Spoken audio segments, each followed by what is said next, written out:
Hello and welcome to the Knowing Show.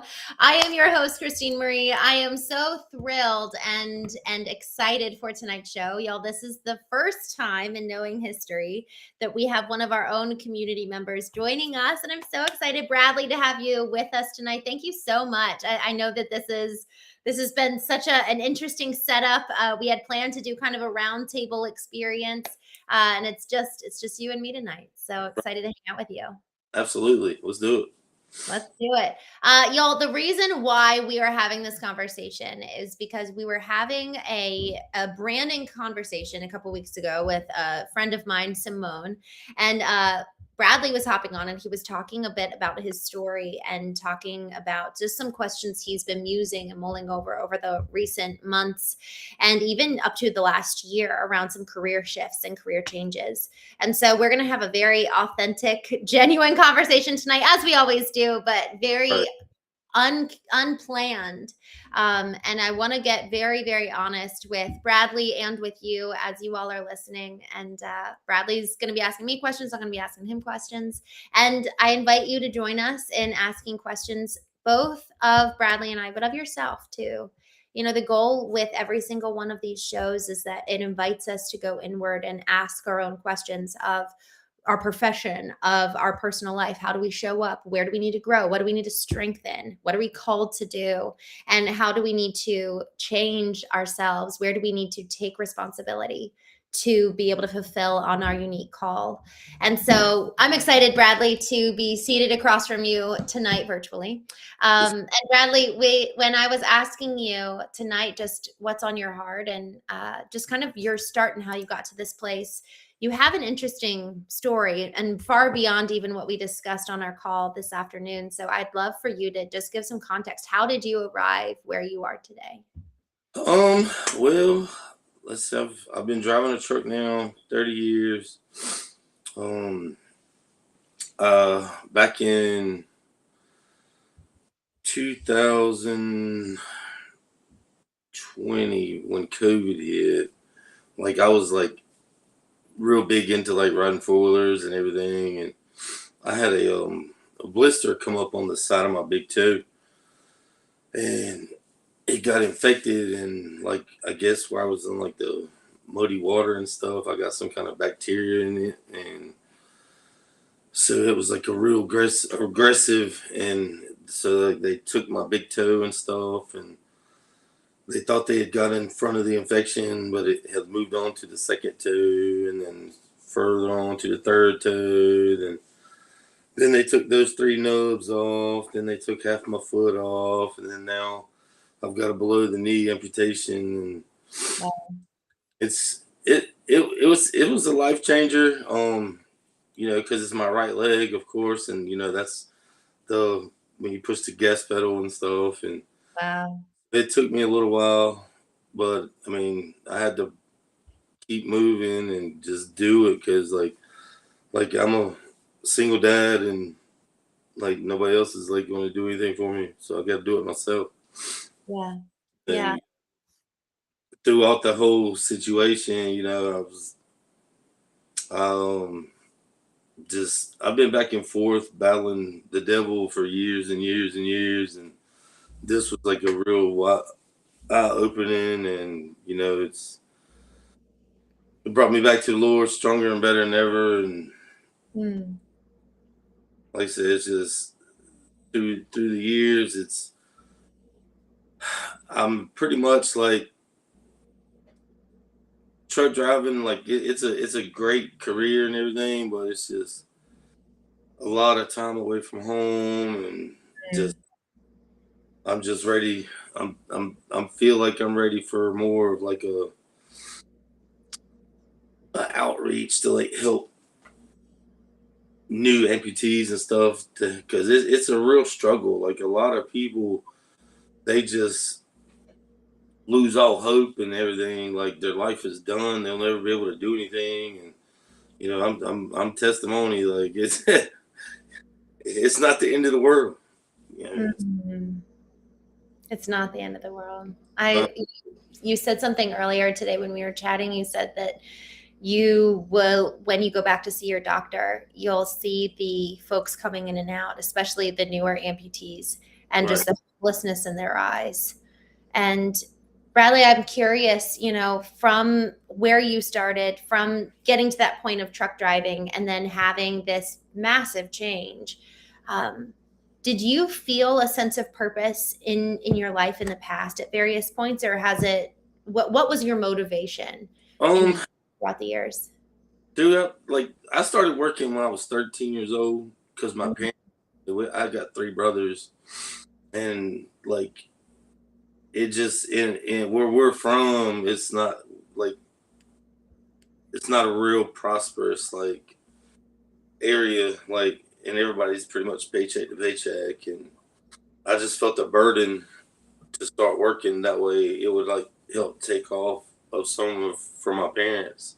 Mm, Dad was a truck driver as well. And he drove for 40 some years. really? Yeah, and like it's like he had a triple heart bypass surgery in his early 40s, and Wow. I'm not a spring chicken anymore. I'm 48 now, and I feel like to I need to slow down the whole running the road and Yeah. just find something more stable and maintain at home because my Mm. kids 12 and 14, they're getting to that age. Like I need to be here so they're not trying to sneak little boys in my house. How old are your kids? 12 and 14, 12 and 14. Man. Yeah, they need their papa. two Um, girls.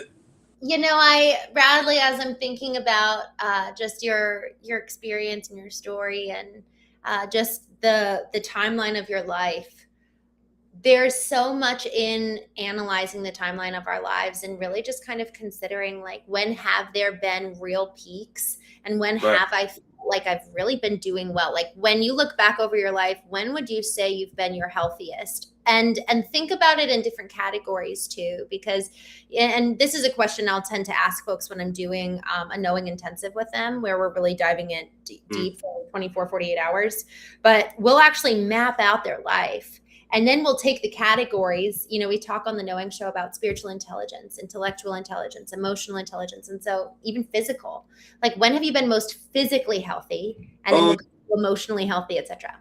uh, physically was probably in high school where I played football and everything. Mm, And like I said, I should have went on to college, but it wasn't in the works because my my schooling wasn't the best and my grades and whatever. And yeah. so I mean, it was either get a scholarship, like because my abilities, or because the book smart wasn't there. And I mean, as far as paying for college, it just wasn't a possibility. Mhm. And so I just continued on in the workforce, but I tried to go into the military, and they told me I was too big at 18 years old. I mean, I was 6'3", 265 pounds, like, Mhm. and I'm like, I thought, the military was looking for good men to like, and the Yeah. boot camp was the lean, mean fighting machine, and I guess they just wanted like little guys or something. I don't know. Mm. That's hard. Did that have a significant impact on you in terms of even the way that you look at yourself? No, I mean, I really wanted to go in the military though, but Yeah. I mean, because like that was back when, you know, Operation Desert Storm and all that mess was going on, and they were talking about maybe like starting to make people like go in like drafting and stuff. And I told the people, I was like, look, I tried to volunteer. You're not making me go when I like was trying to do it. So I'm not. But like I said, Yeah. that was the probably the healthiest up until um probably about So I was 18. I think physically when I was like 32, 33, maybe, Mm-hmm. to like stop working out and just doing all the stuff. Yeah. And I mean, at one point, I got a little over 400 pounds, and yeah, I was having trouble breathing. I had sleep, Mhm. and all that good stuff. I was just like, man, it's got to be a change, like, because I'm not trying to end up like Dad having all these heart surgeries and crap, Yeah. and like the way oh, it's just I started losing weight and everything, and got back in the gym, and it was one of those things. It was like all the health problems that my dad had been going through with diabetes. Mm. I was like, yeah, I'm not doing that. Gotta do my right. Mm. But of course, spiritually, emotionally, like I got saved at a very young age, like, and me and God were real close, and then you just start hanging out with the wrong people, and they just Yeah. bad influence on you, and you start slowly backsliding away, and then I would always like find my way back, but then it would always be something else, like some kind of trial or tribulation, just knock me back down, Yeah. and it's finally me and God had a powwow, and it was like because it was a while. I was just so like mad at the world and everything, and like my kid's mom, and she gave me a hard time, and I was like, Lord, just you breathe the life into Adam, take the life Mm. out of me. Don't wake me up. It's like for years, it's like, man, just and it just got to the point. It's like, all right, Lord, apparently you got something bigger planned that I don't know, because you still got me waking up every day and keep on Mm. keep. You need to let me know what it is, because Mm. sick and tired of being. I'm so broke as a person. Like, dude, I'm laying it out on for you. So you lead me in the direction you feel like I need to be going. And so here we are. Here we are. And what does it look like for you when you're being led by God? Um, the big thing is like, because before, I was like, I wasn't really like actually living for the Lord. Like, Mm. I was living kinds of different people,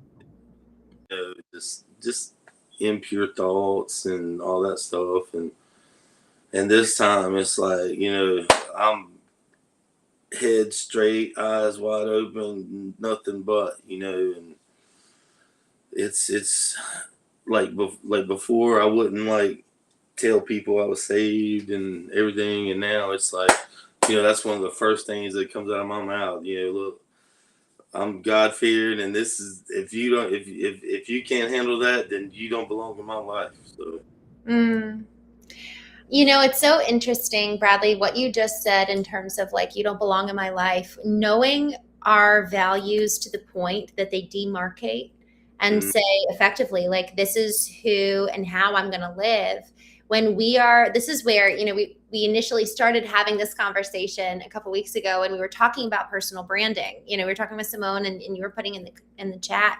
And right. I'm thinking about how much when we know who we are, who we want to be, because who we are isn't ever done. It's an evolving towards who do I need to even become to accomplish this mission as you eventually have kids, and then you get a new job, and you get married, and life changes. We have to ourselves evolve and become the person that is necessary to achieve on that mission well. And so this whole concept, as you're talking about, you wanted to be in the military, and you at one point wanted to not take your own life. I don't want to put those words into your mouth, but just like, I would be fine Like dying. I would never do nothing like that. I was just, Yes. you take the Yeah, breath. it was just like, all right, God, you can, I don't, kind of that feeling. And so, man, that concept of being in the military, because my brother is this way, man, he wanted to be in the Marine Corps more than anything. And that opportunity was taken from him. And it's, part of me is like, I don't know if he's ever fully come back to life after that. Yeah. It was just such innately ingrained in him. And Mm. so, and then when you think about my sister, her husband died. So it's a dream dies, a person dies, and it's like, okay, how do you come back to life after that amount of loss? Mm. And so as we're talking tonight, what you just said about the community side and having a presence that demarcates, having a value system that demarcates and says, okay, you're either with me or you're against me. If there's not that line in the sand of, this is how I am going to live my life. Right. And that's done so in a really beautiful way, where it doesn't mean that we don't ever hear countering opinions. I'm not talking about that kind of, you're closed-minded, but I'm talking about the way you live, the actions you take are so honorable and so in alignment with your values that those who will not live accordingly are actually not wanting to be around you. And so then, as you're thinking about the people that you attract and the people around you, they do influence you in so many ways.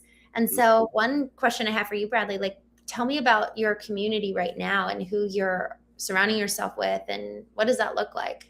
Well, I mean, like, everybody at work, I talk to them, but like, I don't like really, I'm not going out like to eat with them because, they're all about the flesh. I'm not, all flesh is over for me. Like, I'm not interested in doing any of that stuff. Like, yeah, I lost my dad May.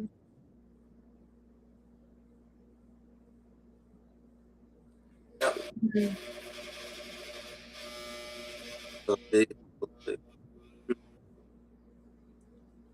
Mm. But I mean,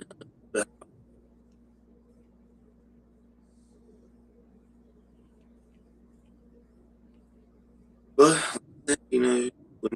born, we started the dying process, and he was right with the Lord and everything, and I mean, I know he's better off than he.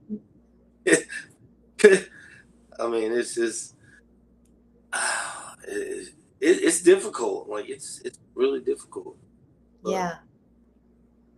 it's just it, it hurts, but then it's also like, he's not in any more pain, and he's up there with the other family members that have like moved on. Yeah. Like, I was reading something the other night, and it was saying, people always ask God why He takes people back. Mm. And it's like they were saying, God calls them home because He don't think those people aren't going to be able to handle the wrath that's coming here at the end, Hmm. and their work is done that He already put them on the earth to do. Hmm. And with me and my three brothers, like, me and my older brother, he's always been right with God. Like, he's never, a lot of people have asked me over the years, do I ever envy anything my brothers? I'm like, no. I was like, they're my brothers. I love them. If they like, I'm proud of everything they do. Like, Yeah. I said, the only thing that would even, it's not really envy, is that I wish my relationship with God was better, like my older brother, because he's always, and like, it's just here now he's looking he's looking at me like, man, I need to get right. But like it's like he's like, you're influencing me at the stuff that Wow, Bradley, so you, cool. it's like I'm like you say I was so broken, like it's unbelievable. Like I said, I was just like me and God was man to man. Like he was standing right in front of me, and I was just like, look, I'm done. Like I'm not gonna go out here and do it like myself, but you know, this is I can't take anymore. Mm.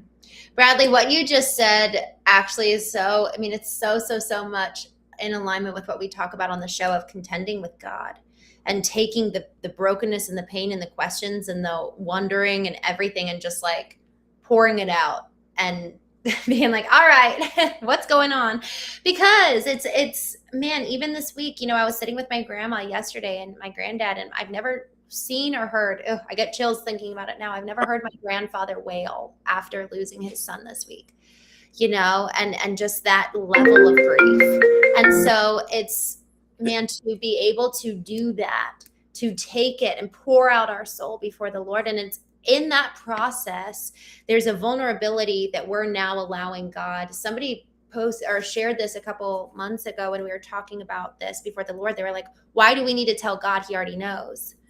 But there's something about the two-way exchange. Now we are accepting and able to receive his love that we've once kind of put up our arms against. Yes, he might know, but now in the pouring out of the soul, we are creating space for the love to come in, for something to be received. Because for so long as that pain is inside of us, it's just like how forgiveness has more to do with it. It's actually more beneficial for us than the other person.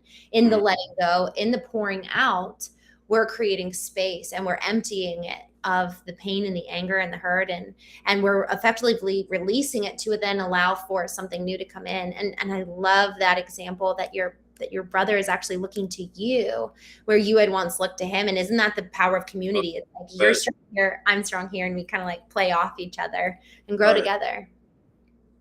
Yeah. I love that.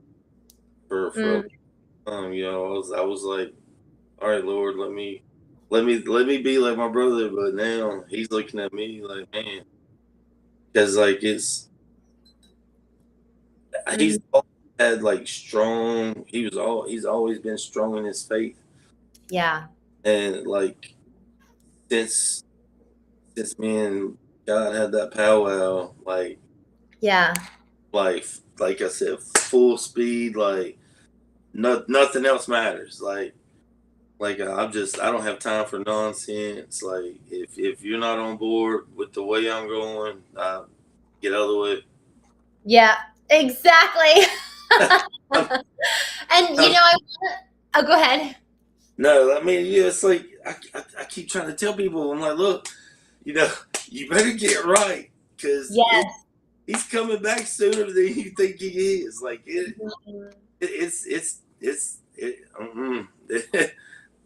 I mean, I just can't get so excited. Like I just get too excited with it. I'm like trying to tell people, all these non-believers out here, y'all, not gonna be good. It's not gonna be good. Well, and you know what I wonder, Bradley, as I'm hearing you talk, I wonder too if there's and tell me your thoughts on this if this resonates. Really being propelled towards relationship with God out of love rather than fear of like, oh, it's going to be bad. It's not going to be good, and like having a consideration for what would it look like to have the motivation and propelling agent be something that is more so rooted in love rather than the fear of what's coming and impending. Because I think that when we have fear being a motivator in one regard, like spiritually, it's going to subconsciously motivate us in other areas. Right. And whenever fear is a part of our narrative, it's really hard to be creative and it's hard to really be able to think of a new solution. And so as we're even, we're talking today about creating a fresh start and potentially switching careers. And so it's like, oh, I wonder if like when we go layers deep, we're talking about when were you healthiest physically? When were you healthiest spiritually, emotionally, intellectually? But if at the root of each one of those is fear. If we were to replace it with love and then allow for love creates, and we see this with God, the ultimate creator, he was propelled by love and thus created. Mm-hmm. So I wonder if there could very well be opportunity for you to create, whether it's a nonprofit for folks with who have, had something amputated, whatever that looks like, or even creation as it pertains to some kind of ministry. Like, you're really passionate. Like, I can hear the passion in your voice. And so creation, I just wonder if creation is actually kind of in your near future when propelled by love to really, like, I think the lid blows off when we're in a seat of love rather than a seat of fear. Right. Yeah. I've for some reason, like, I've had a bunch of like people come up to me in the past couple Mhm. out at like the grocery store or wherever, and they find it like so hard to believe how it's just been 2 years and I'm doing stuff that guys that's been amputated for 30 years can't do. Yes. And it's just like you got to have the willpower. You can't give up. Like, like you see so many people like at the prosthesis office, they come in and you see it in their eyes, my world is over, and like Yes. and it's just beginning. Like, there's so many opportunities, and like a couple of people that I've talked to, they've given me some contact information with some organizations, and they want me to reach Oh, them and see if I can't like get like into speaking to people and stuff. And Bradley, how cool is that? I love that so much. I'm just not really like that type of person. I'm not really. Well, who knows? Maybe today was your first. But yeah, you're bringing it out of me. That's for sure. I love it. It's honestly, like, this is our first time doing it where it's been, a community member from the chat who has come on here and done this with me, and I love it. And Bradley, this is why we're doing the community and launching it in the next couple of days, is so that we can have these types of interactions and conversations, because every single one of us, man, we have a purpose and a mission. And sometimes if we're not in the community where there's people to pull it out of us and shine the light and encourage us, it's hard to be so self-motivated that we do it ourselves. It can be discouraging. Yeah. So Yeah, it, it's been life changing, but you gotta deal with it. And they use old saying, says bite the bullet and go. yeah. Well, and I just had this thought. I want to ask you a question, and this is rhetorical, so you don't need to answer it. I'm an open book. I'm Well, game. this is more so something for you to think about. It's kind of like a prompt for afterwards. And y'all, I would ask every single person listening to this to think about this and kind of take it home. And then I want to go to something that 𝐿_Dog said in the chat, because he made a couple of really good points that I just want to share with you. But before we do that, y'all, my question for you, and Bradley, my question for you is this: who do you need to become to be able to fulfill on this mission? If you were to close your eyes right now, and if you actually don't mind doing this exercise with me, and for all of y'all, like, close your eyes and imagine. So Bradley, imagining yourself standing on a stage where you've got the lights in your eyes, but you can see heads. You can't really make out the faces, but you can see heads out there. And people are listening to you. There's a couple hundred people, and each one of them has lost a limb, maybe multiple limbs. And they're looking to you with that hopelessness in their eyes, and they're looking to you with just this sense of apathy and numbness of, like, how could this happen? How is this my life? What's the purpose? I might as well be dead.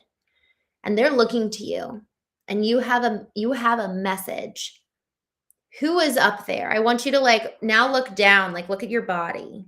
What do you look like? What do you sound like the vibrance and resonance in your voice? And imagine yourself standing on the stage, and who are you? What's your character like? What does your habits look like from the time you wake up in the morning to the time you go to bed?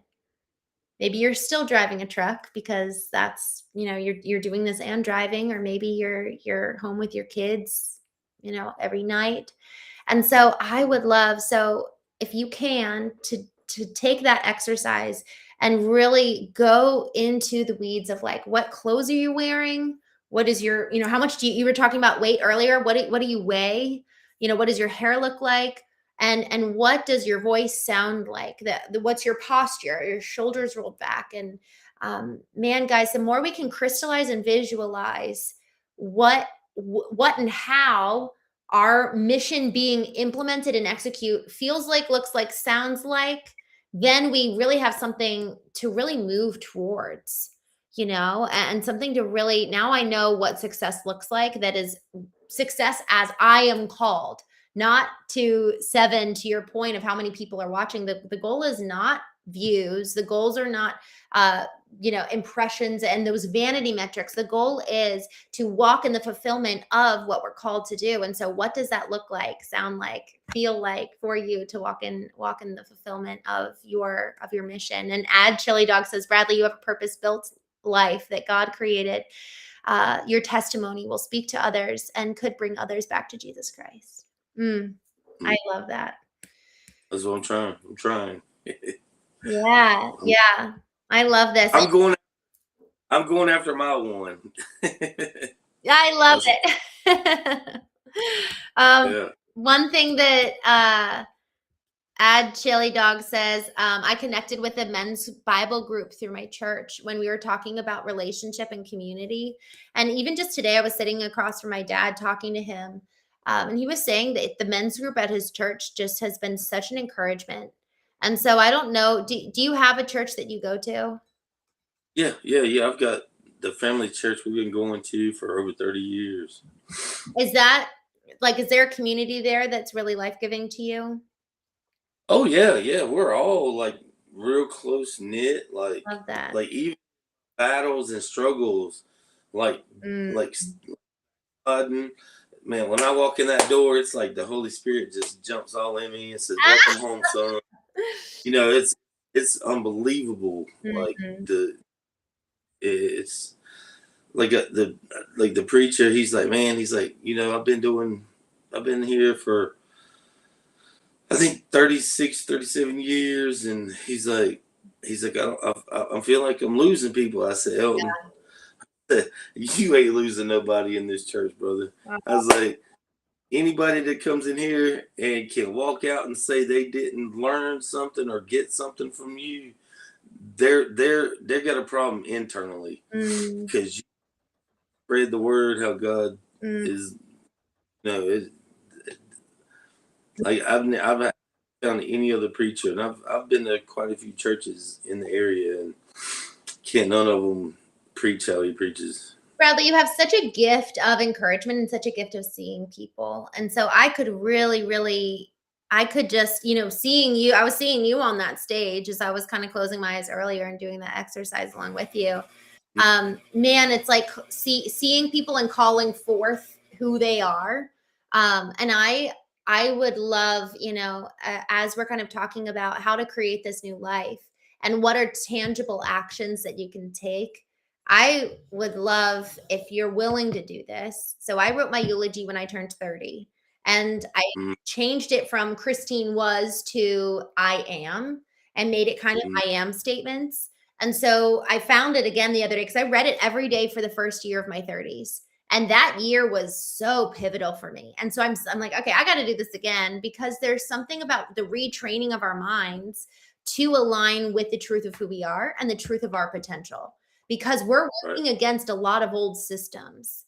So we Oh yeah. talk about the knowing framework a lot here on the show, where it's the 3 questions of who was I? How was I raised? What were key narratives that other people assigned to me? What were narratives I assigned to myself that I Mm, adopted from experiences with the world? So like outline those narratives. And for me, it was like, I'm too loud, I'm too big, I'm too much, I have to be quiet, don't show emotion. It was a whole bunch of things. And each one of them had an experience and it was tied to a story. And then the second question of the knowing framework was, okay, well, who am I? How does that narrative show up in my life today?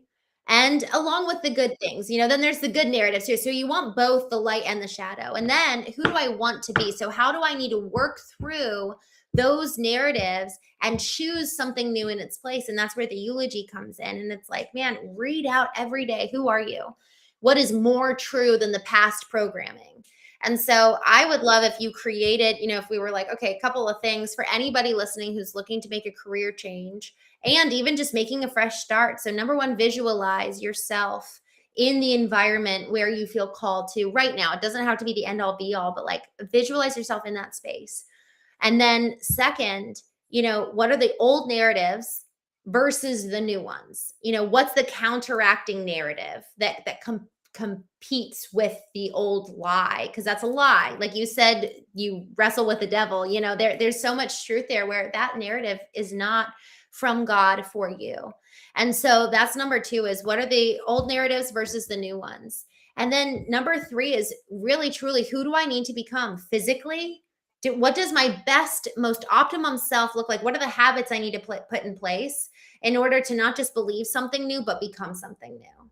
So the habits could very well be, for me, y'all, it's funny. It's as simple as if I eat seed oils, I have a pretty bad reaction. I have a pretty bad headache right now because I had a little cup of rice pudding earlier today and it just wrecked my body. And so, man, I was like, all right, I'm actually potentially not going to perform well tonight with you and do well and be authentic because I'm like knocked out. And so me being able to perform at my best and be my best and honor God with my best requires me to have self-control and not eat rice pudding, even though I love it. Or maybe home make it. So it's little things like that where it gets super practical as we're talking about a fresh start. It's like, okay, what does it mean and look like to live that out? What would you add to that, Bradley? I mean, I can see like I could probably write a few books about my life. Like it's been a journey. Um Mm. uh I'm guessing like just you got me lost for words. Um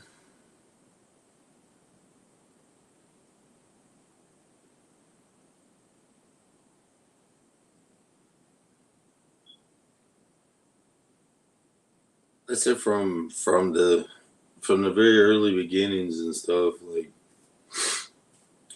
I only had one grandmother when I was young, like, and she died when I was 5. So like all the rest of them, like I would always go to like nursing homes and stuff and like just get that grandparent feeling that I thought I was missing and everything. Like I've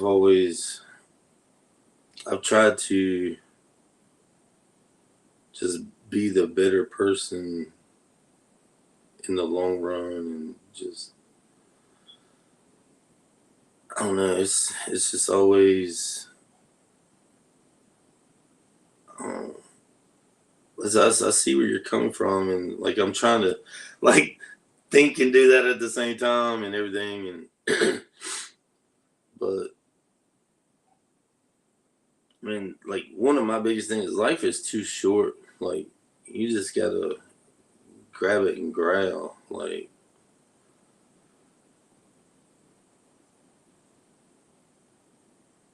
and I've always just Mm. I don't know. Man, you got me speechless. Well, Bradley, I just have loved you've got such a gift. Like the way you've shown up here in the chat over the last couple of weeks, it's just been so encouraging. And the email, we were talking via email, and you really have such a gift. And there's such a call on your life, and you're really here for a reason. You've been a big inspiration, and I look forward. Like I know it's been a crazy past couple of weeks. I hadn't been on as often as I should wanted to be, and it's just been like working days, working nights, Yeah. and it's just like this week on nights, and it's just so much change and everything. And, Mm. but you even like not being able to be on live with you and stuff, I still go back and rewatch and everything. Mm. Like I said, I'll just put my headphone on or whatever, driving down the road, or I'll put you through the radio and just listen. And I got to get my Christene Marie in, you know. Well, I'm just so grateful that you came on tonight, Bradley, and it was very vulnerable. That's like the service, you know. It's like you gotta get it. Well, I'm so grateful. You know, I'm grateful you told me last week that you were praying for me. And I was so grateful to hear that, because I know we needed it last week. And then to find out about my uncle passing Sunday, it's just like, oh my gosh. So I'm so grateful. You know, we all really need each other. And your mission is so big. You know, it really is. And I know every single person listening, your mission is big, even if it looks different. Yeah, I know we were talking here the other week. You were asking me, like, was it like my calling to be like a preacher and stuff? And yeah, I haven't got that conviction yet. I don't know. I don't know if that's gonna be like just. I don't know. I'm still waiting on God to show me what my plan, what His plan is. So I just every day just keep getting it, do what I can do. Yeah. Yeah, Jordan Peterson has, and I know apparently he's changed a lot over the last couple of years. I can't speak to that, but he has this concept of go clean your room. And I feel like when I don't know what exactly I'm supposed to do, it's like, okay, let me just clean my room. Let me be faithful to be the best physically, emotionally, mentally, spiritually, and like invest in the people, in the habits that make me be the person capable of fulfilling a big calling on my life. Right. So love that. That's another thing, like my kids, I'm trying to get them more involved. Yeah. But it's like the more I try, it's like the more they like try to buck the system. And, you know, I just pray about it and hope that the Holy Ghost will come in and put the conviction in them, you know.